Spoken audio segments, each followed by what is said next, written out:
Hesíodo muitas vezes é usado como grande exemplo daquilo que foi superado pela filosofia. Então, nós tínhamos o mito e aí vem o logos, né, que vai suplantar os mitos, né? E aí se fala assim, não, Hesíodo foi superado então por Tales e os outros pré-socráticos filósofos da natureza, né? Sendo que o Hesíodo já havia suplantado e enterrado quase que de uma vez por todas o próprio mito, né? O mito ele não é a literatura. A gente muitas vezes erra ao pensarmos que, por mais que a literatura seja a única fonte que nós temos para acessar o que teriam sido os mitos, mas ele já não é mais a literatura já não é mais o mito. A literatura, no momento que cristaliza, né, e ela enrijece, ela congela aquilo que era algo vivo. O mito ele precisa ser vivo para que seja realmente um mito. A história literária, não é? E não precisa ser de forma escrita, ela pode ser transmitida de forma oral, mas quando ela tem uma forma fixa, uma ordem dos fatos ali acontecendo dentro da obra literária já fixada, ou pré-fixada, ou quando ela consegue fixar isso de forma prévia, isso já acaba destruindo aquilo que realmente era o mito na sua essência. O que faz com que o mito não seja uma explicação para fenômenos da natureza, por exemplo, ou para a existência das coisas.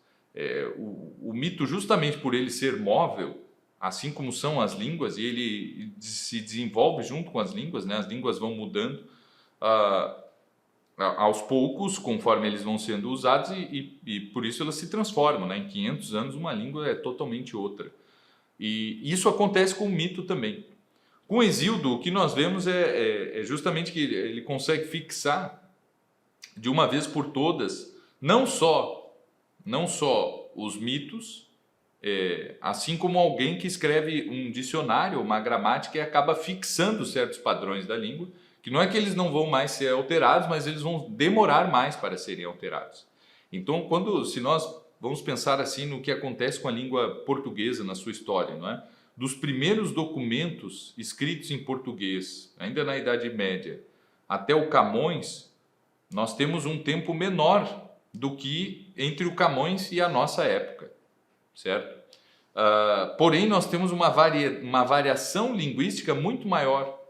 Então, assim, entre o início da língua portuguesa de forma escrita e o Camões, nós temos quase que dois idiomas diferentes, enquanto que nós lemos o Camões e nós percebemos diversas diferenças, mas nós vamos saber, olha, ainda é a língua, ainda é a mesma língua. E se nós olharmos nas canções trovadorescas e tal, e o Camões, nós vamos ver que ali há uma diferença muito grande. Então, o Camões ele acaba fixando muito da nossa língua e ela deixa de se desenvolver, de se transformar, na verdade, com a mesma velocidade que ela vinha se transformando. A mesma coisa acontece acontece a partir de Hesíodo. É óbvio que com Homero também, mas a partir de Hesíodo, inclusive o vocabulário fica mais fixado, e os mitos todos, né? A genealogia dos deuses, a genealogia do cosmos inteiro, a origem do homem, a origem dos sofrimentos humanos e todas essas coisas, não é? Isso aí acaba sendo fixado, e isso não diz respeito somente à língua. É óbvio que Hesíodo fixa muito do que é a língua grega, assim como Homero também, mas Hesíodo é particularmente importante para que isso seja feito, mas ele fixa a própria cosmovisão, a própria forma de enxergar as coisas, né? A partir daquele momento, todo mundo passa a dar por subentendido que as coisas devem ser vistas dessa forma. E não há mais espaço para digamos, né, para novas interpretações, né, tão livres assim, ou novas narrativas que contradigam essa do próprio Hesíodo, né? Muito pouca gente vai se arriscar a contar de novo a mesma história, não é? Isso Isso acontece muitas vezes quando as histórias são tiradas do contexto, não são inventadas a partir do nada, né? Vai acontecer ao longo de toda a literatura, né? Digamos, alguém de nós vai pensar em, não, eu vou escrever literatura brasileira e eu vou falar do Rio de Janeiro no segundo reinado.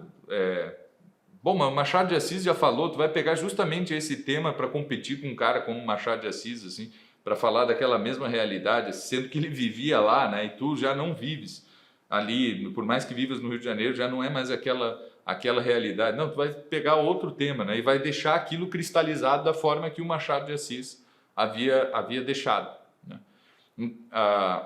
O que é, né? Então, isso é um movimento normal. Logo, nós não podemos dizer que o Hesíodo foi superado pelos filósofos, porque ele já havia superado e cristalizado algo que antes era bastante anárquico e muito difícil de ser transmitido, né? Sem a cristalização literária. Então, são duas coisas diferentes. Isso faz com que nós consigamos enxergar a importância que existe na literatura. Não é só... Literatura não é entretenimento, certo? Literatura não é só a expressão da cultura, não, ela é a forjadora da cultura, certo? O teatro é a expressão da cultura de um povo. Não, ela é o forjador da cultura de um povo. Com o teatro grego, o que acontece com todos aqueles mitos mais importantes, não é? Do ciclo troiano, do ciclo tebano, Hércules e tudo aquilo fica cristalizado de tal forma que aquilo passa a determinar o que é a cultura grega. Não é o reflexo da cultura grega, né? Ele até nasce, mas da cultura viva, né, acontecendo, das pessoas contando essas histórias, se referindo a esses personagens, mas no momento que ele cristaliza, agora tudo vai ser canalizado a partir daquela obra, e isso faz com que a cultura realmente se engrandeça, isso faz com que a cultura seja acessível a um número muitíssimo maior de pessoas, e isso faz com que surja o que nós podemos dizer que é uma nação, um povo com uma unidade cultural minimamente reconhecível.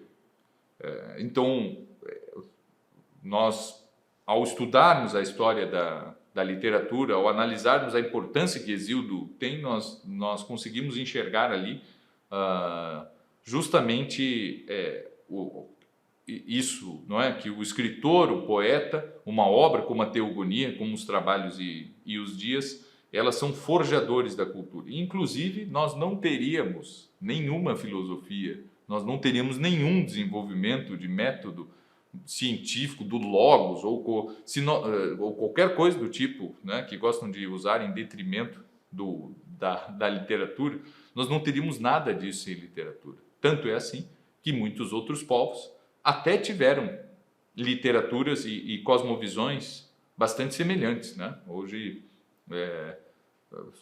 mas só foram cristalizados em forma literária quase, né, já muito perto do cristianismo, ou já na época do cristianismo, né, como os povos germânicos, por exemplo, também tem os seus deuses, os seus mitos cosmogônicos e todas essas coisas, mas não cristalizaram, não tiveram um gênio poético literário como o de Hesíodo, e por isso que não surge filosofia nos povos germânicos e nem nenhum outro. A filosofia é um fenômeno grego, né? E por comparação nós dizemos que é a filosofia hindu, chinesa e todas essas coisas, mas é um fenômeno grego, né? Que eles mesmos admitiam não terem sido os grandes criadores, isso aí vem tudo do Egito, segundo eles mesmos, né? Os conhecimentos, mas agora a forma de pensar, e essa divisão e essa busca incessante pela verdade é um fenômeno grego, e isso só existe depois de terem sido cristalizados